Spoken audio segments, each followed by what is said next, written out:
Hi! Welcome to our YouTube channel, Rosana Ilyas. Kumusta kayong lahat?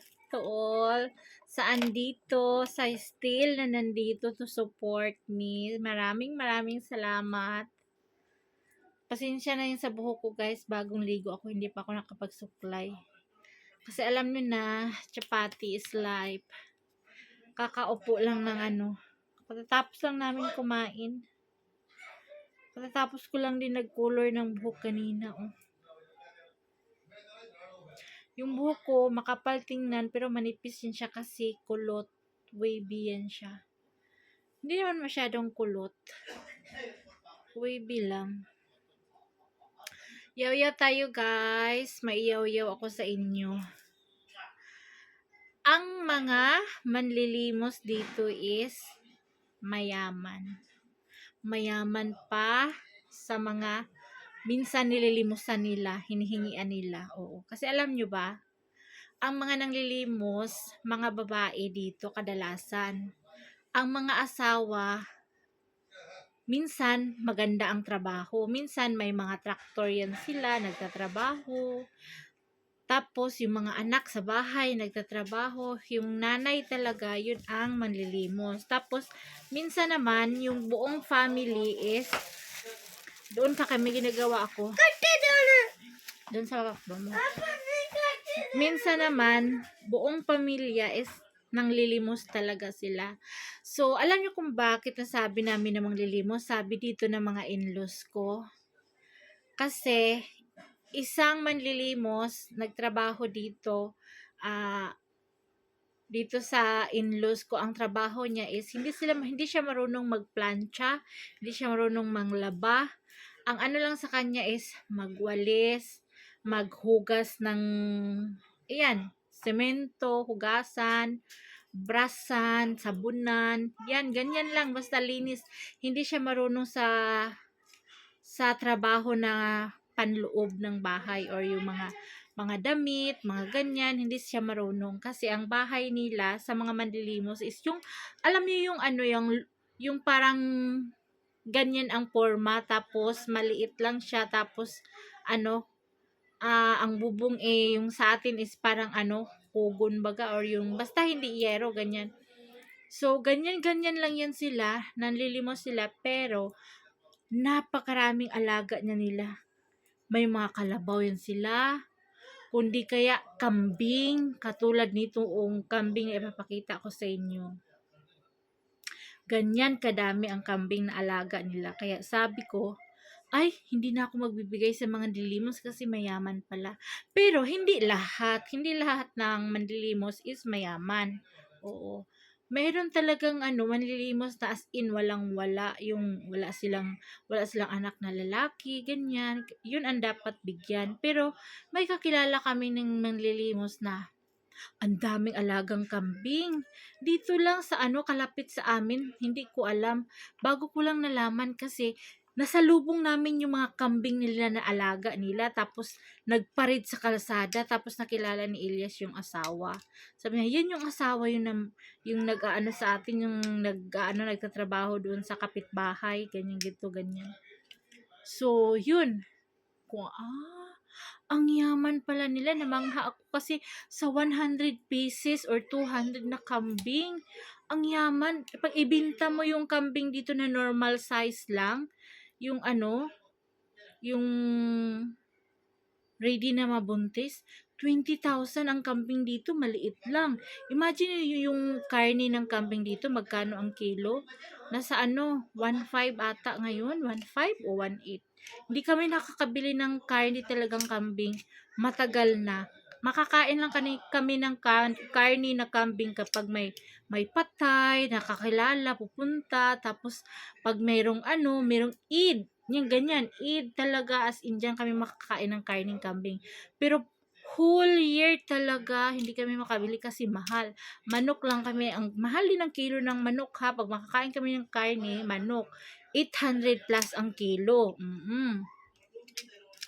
So yun, nagtaka ako kasi nga, hala ka, na-imagine ko, ay, mas mayaman pa pala sa amin yung ano, yung nanglilimos. Ganito lang, meron kaming ganito. Although, hindi naman sa akin tong kwartong to. Meron kaming gamit, meron kaming kumot, ganyan. Meron kaming sopa. Pero sa kanila, wala yung ganito, mga sopa, yung mga ganyan, mga basta higa lang sila, magsapin lang sila sa lupa, ganyan. Kasi, hindi importante sa kanila yung gamit kasi, parang, anytime sila maglipat, kung saan nila dadalhin yung mga kambing doon sa malayo, ano, lilipat na naman sila, ilagay lang nila yung mga gamit nila, kumot, mga bote ng galon, mga ganyan sa donkey, sa maliit na parang kabayo, donkey, yun yung kargahan nila. Oo, so yun. Nagulat ako sa mga manlilimos talaga kasi sabi ko, ay, mayaman pa pala sila sa atin, tapos nanghingi sila sa atin. No, yun ang sabi ko kay Ilyas. Oo, gano'n na talaga ang trabaho nila. Pero yung nasa bayan talaga na mga putol ang katawan, ganyan, putol ang dalawang paa, putol ang dalawang kamay.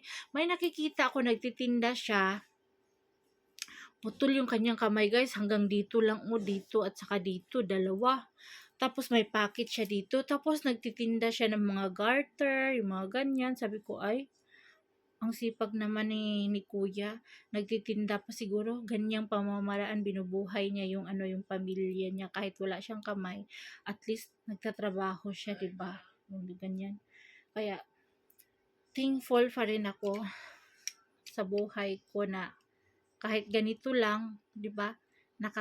Nakakatulong ko sa pamilya ko na pagkain ito yung source of income talaga namin, pati sa mga pamilya ko na rin talaga. Ito ang binigay sa akin sa itaas na the way how I can provide, how we provide our family, ganyan. So, yun, nakakashock lang yung ibang manlilimos kasi sa bayan, pag pumunta ka talaga, grabe. Isa-isahin nila yung mga tindahan talaga. Tapos, bawat tindahan, magbigay yan ng 10 o di kaya 20. Pinakamalaki na yun, 50. Pag tingin nila may bumaba sa sasakyan, galing sa ibang bansa, tingin nila mayaman, lalapitan nila yan. Tapos pinakamababa magbigay niyan, 100, 200, oo, pag galing sa ibang bansa. Sa mga England, ganyan. So, yun ang buhay manlilimos. Meron naman talagang mas mahirap dito sa amin, pero hindi sila nang lilimos. Meron dito isang Pakistani tapos 3 asawa. Hindi naman sila nang lilimos. Yung asawa lang talaga nag-iisa naghahanap buhay, binubuhay niya yung 3 asawa niya at saka napakaraming anak talaga. Sa unang asawa, 4. Tapos sa ikalawang asawa parang 6, 7. Tapos, grabe yung mga bata, guys. Ang cute nila, ang liliit, ganyan-ganyan, oh. Oo, parang wala pang 1 taon. Tapos, yung pangatlong asawa, ewan ko kung nanganak na ngayon. Hindi ko pa nakita. Maliit pa ata siguro yung anak. So, yun. Ako naman, nagbibigay naman ako yearly, yung pinagliitan nila Sami, Myra at saka Bilal. Isang sako bag, yung malaki talagang sako. Yung nakita nyo yung stripe bag.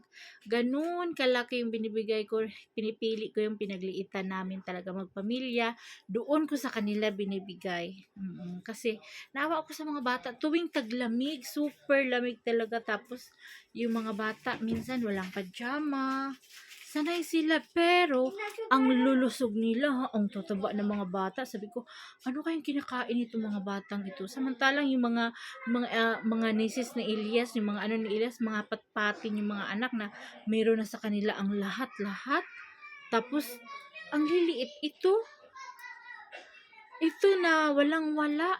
Ang lalaki ng mga anak kasi ang mukha nila kasing laki ng mukha ko, yung mga batang babae. Kaya sabi ko, Ay, ang cute nila. Oo, nakitan talaga ako kasi maputi, tapos mataba. Ang ganda nila tingnan talaga. Ganyan, pati lalaki, ganyan-ganyan. O, tapos, pag dumaan kami doon, minsan bibigyan namin sila ng chichirya, binibilhan ko sila. Kapag dumadaan talaga kami, ay alam nila na ano, kami, kasi nakasasakyan, depende, marami naman sasakyan dito eh. Basta may sasakyan na dadaan, titingin yan sila. Ay, si ano yun, si Chinese yun, ganito, ganyan. Minsan, naabutan namin ng pera, tagsasampu sila, tapos pupunta na yun sa tindahan, bibili sila ng chichirya. Tapos dito kasi sa amin, ang chichirya dito, pinakamura, 10 rupees na, wala na yung taglima. Dati meron taglima. Ngayon, wala na, ano na lang, 10 rupees. Tapos, maliit, ilang subo lang ng mga bata. Sila yung hindi nakakatikim ng mga chicheria, ganyan. Kasi, sila, nabubuhay lang sila sa ano, itong pamilyang ito ha, nabubuhay sila sa chapati, sa prata, sa ano, ganyan lang talaga yung ano nila. Minsan lang sila nakakain yung, ewan ko kung nakakain sila ng cake. Parang sa tingin ko hindi. Kasi nga, yung papa lang din is construction lang din. Ang hirap. Tapos 3 asawa, ang daming anak. Siguro, ang anak mga less than 15 siguro ang anak. Sa isang bahay yun ha, 3 asawa, pinagsama silang lahat. Kaya yun pinagmalaki sa akin ng sister-in-law ko pag dumaan kami doon. Tingnan mo, Rosana, ganyan, na pinagsama silang 3, ganyan. Sinasabi talaga sa akin yan, pag dumadaan kami doon. Yung sister-in-law kong kontrabida. Sinasabihan talaga ako. Tapos sabi niya, tapos kayong dalawa, hindi kayo magkasundo, ganito, ganyan. Oh my goodness! Ang sarap sabihin doon, compare me. Kasi, I'm a Filipino. Oo, I'm not a Pakistani. Si Mayra kay makulit. Si hi, be. Hi!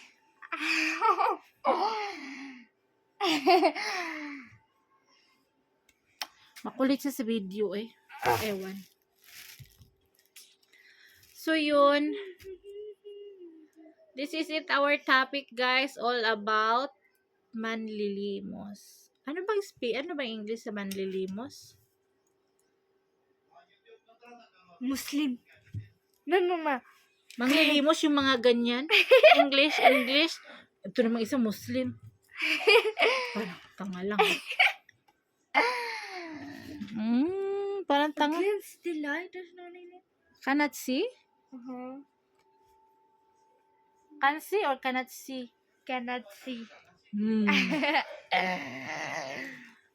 Ang manglilimos, anong English? Muslim?